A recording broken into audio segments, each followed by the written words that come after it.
2024 yılı malum hükümetimiz, bakanlığımız, Sayın Cumhurbaşkanımız emekliler yılı ilan etmişti.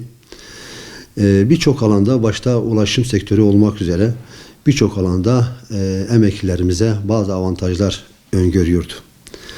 Maalesef geçen bizim üyelerimizden gelen talepler doğrultusunda ve şikayetler doğrultusunda ulaşımdaki o indirimlerin kaldırıldığını ve o bir takım sağlanan avantajların ortadan kaldırıldığını bildirdiler. Evet, biz de takibini yaptık.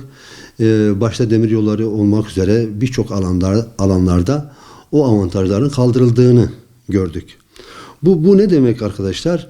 Bu hükümetimizin 2024 yılını emekliler yılı ilan etmesiyle demek ki bütün avantajlar, emeklileri düşünme anlayışları 2004 yılı ile sınırlıymış.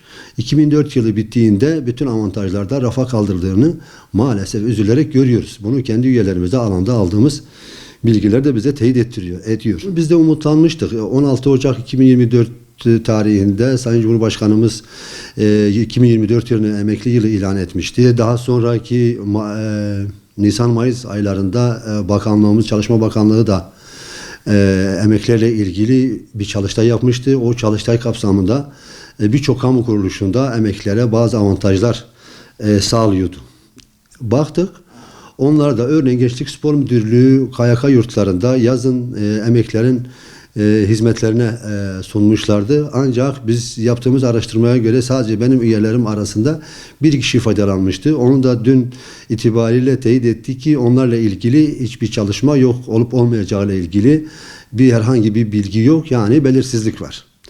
Şimdi değerli arkadaşlar, emekli memurlarımızı boynu büküp kurum kurum dolaştırıp, firma dolaştırıp, market dolaştırıp, şurada bir gıdım indirim var, şurada bir gıdım indirim var, evde dinlenmesi gerekirken, parkta dolaşıp rahat bir nefes alması gerekirken, bir gıdım daha ucuz bir şey alırım, bir şeye faydalanırım diye sokak dolaşması, kurum dolaşması, hele maalesef geçen bir üyem anlatıyordu.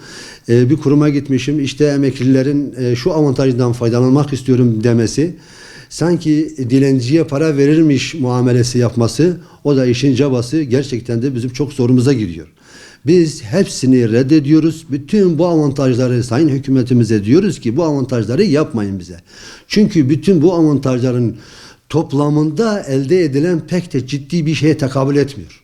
O nedenle biz annemizin ak sütü gibi helal olan seyyanen zammımızı ve birine gelen, çünkü hükümetimiz buna söz verdi. Söz bizim inanç değerlerimize, kültür değerlerimize de çok önemli bir yer tutan bir şeydir. Söz ve vaat kavramı. Söz verildi, vaat edildi. Seyyanen zammımızı verin. O yasayla oynadılar. 40. ek madde hemen iptal edilsin. Ona istinaden seyyanen zammımızı versinler. 3600 ek göstergemizi versinler. Biz indirimdir, efendim şuradaki bir gıdım avantaj var, şurada bir 3 kuruşluk bir indirim var, lütfen bizi, emeklerimizi bu yaştan sonra, bu saatten sonra boynu bükük, onun bunun böyle kötü sert bakışlarına maruz bırakmasınlar.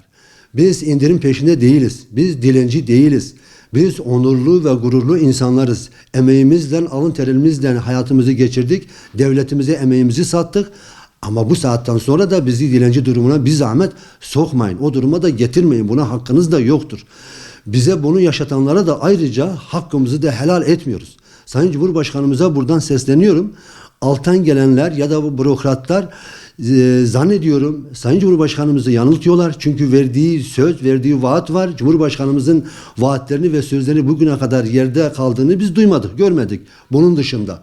Bunu da Cumhurbaşkanımız düzelteceğine inanıyoruz ve bunu gerçekten bir zahmet bir aşağıya sorsunlar.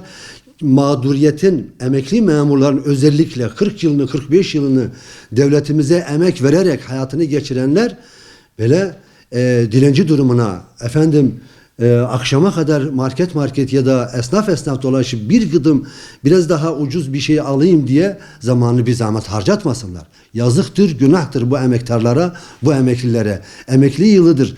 Emekli yılı ilan ettiniz. Sadece dostlar pazarda görsün anlayışıyla yaptınız. Kusura bakmayın, yani bunu söylemek zorundayız. Yapmayın bunu. Bizim hakkımızı verin. Seyyanen zammımızı verin. 3600 ek göstergemizi birine gelenlere verin.